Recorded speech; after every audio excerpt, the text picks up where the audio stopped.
Pourquoi j'ai arrêté d'aller voir mon psy? Ou plutôt, pourquoi mes patients ont arrêté d'aller voir leur psy et ils sont venus chez moi?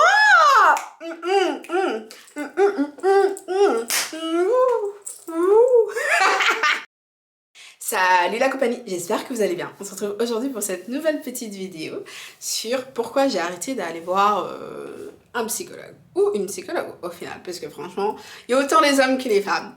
Et en fait là, je vous parle un petit peu de l'expérience que moi j'ai eue de voilà, pourquoi certaines personnes arrêtent d'aller voir leur psychologue et parfois j'étais un peu en mode what? Il y a des gens qui font ça. Je trouve ça super dommage parce qu'en réalité, quand quelqu'un va prendre rendez-vous chez un ou une psychologue, c'est réellement pour trouver un endroit sécure, un endroit où la personne peut se confier, partager vraiment sa peine, sa douleur, sa souffrance. Et donc se retrouver devant des personnes soit pas compétentes, soit qui ont même pas envie de vous aider, je me dis waouh, c'est vraiment dommage.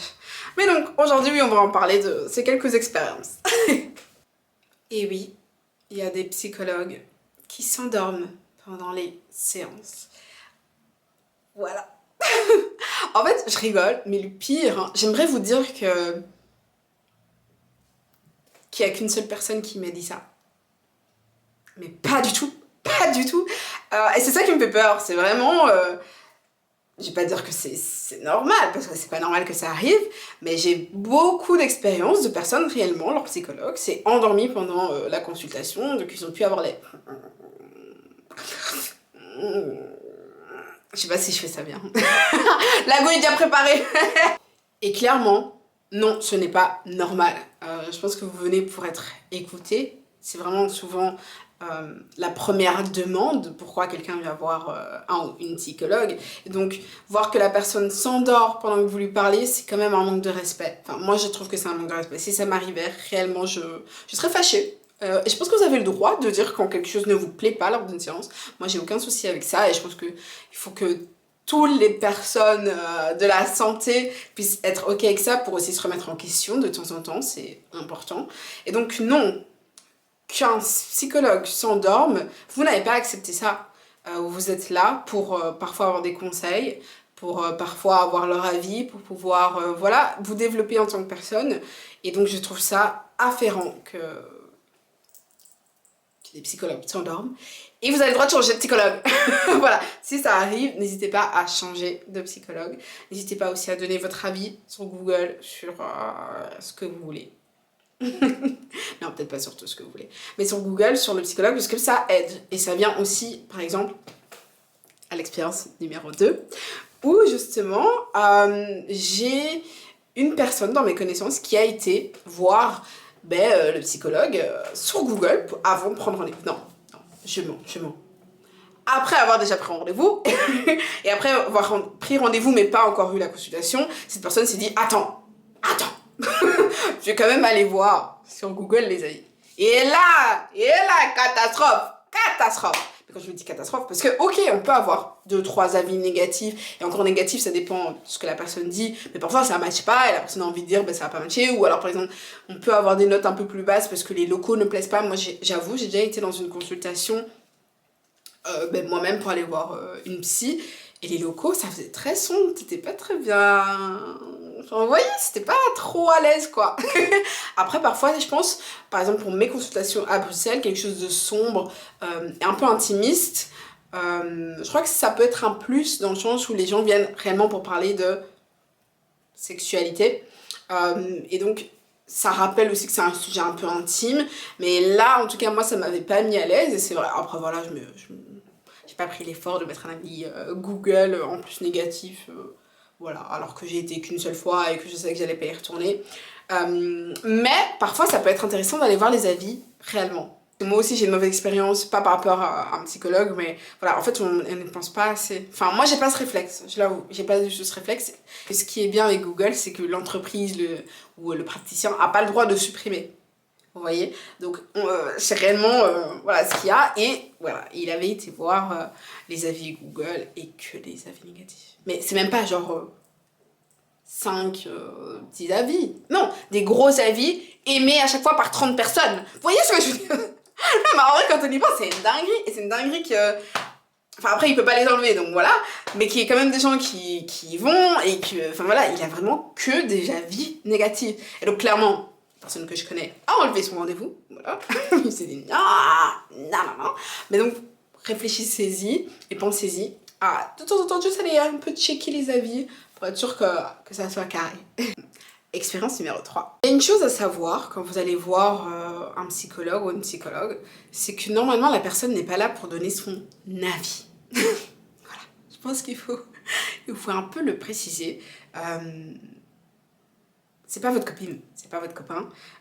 Vous n'êtes pas là pour ah ben si moi j'étais toi j'aurais fait comme ça. Vous voyez ce que je veux dire? Non, normalement c'est pas censé à cette approche là. Et donc c'est vrai que parfois il y a certaines personnes qui me disent j'ai été et je me suis sentie jugée, mal regardée. J'ai dit un truc, elle a commencé à me poser des questions si presque j'étais pas un pédo, vous voyez la suite. Alors que la personne était juste en train de se livrer et voilà, de parler de sa propre... Je sais jamais si j'ai le droit de dire sexualité sur YouTube, voilà, vous savez. Il faudrait que je regarde un peu les mots. Mais voilà, il y a certaines personnes qui se sont vraiment, mais vraiment jugées.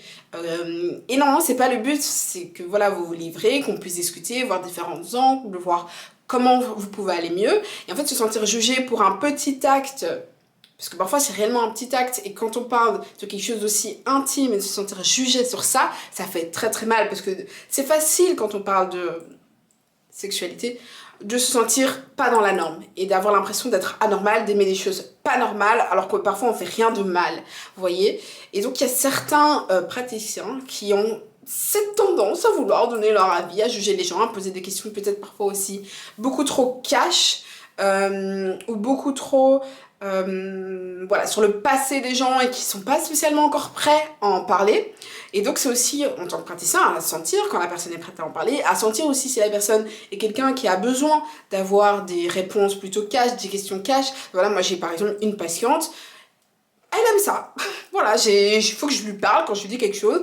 Là, moi je prends ça. Mais c'est pas du jour au lendemain, c'est pas la première consultation que je savais qu'elle allait être comme ça et qu'on allait avoir ce genre de relation. Une relation entre votre thérapeute et vous, ça se construit, quelque chose qui vous convient à tous les deux. Et c'est pour ça que la personne est censée être à l'écoute et pas s'endormir aussi. Le dernier point que j'aimerais aborder pour cette vidéo, c'est la posture du psychologue dans son langage. Et donc, là, c'est quelque chose de très très important pour moi et en réalité, je l'ai vu dans mes premiers cours de sexueux.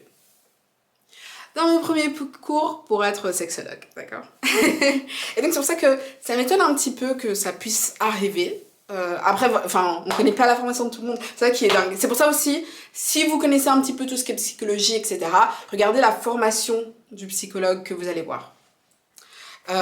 Mais c'est vrai que moi, on m'a toujours dit, votre langage doit être adapté à la personne que vous avez devant vous. Et donc par là, je vais pas dire, voilà, on est en mode professionnel, il faut utiliser les mots distingués. Non. Ça veut dire que ce que votre patient utilise comme terme, vous devez utiliser la même chose. Pour être sûr de ne pas utiliser des mots qui puissent le froisser, mettre mal à l'aise. Et donc, enfin, en fait, pour moi, c'est la base. Et donc là, j'ai eu une expérience... qui devrait tout simplement pas exister. Quand on est dans une position où le patient n'est pas à l'aise avec un terme et ne veut pas utiliser ce mot-là, et le pire, vous le dit, et que vous continuez à l'utiliser, pour moi, il y a un très... Non, mais en fait, pour moi, c'est grave. Parce que la personne que j'ai eue, qui a eu ce psychologue, on est ressorti encore plus mal. Vous voyez ce que je veux dire? Et donc, en fait, ça m'énerve, voilà. Je pense que vous le voyez.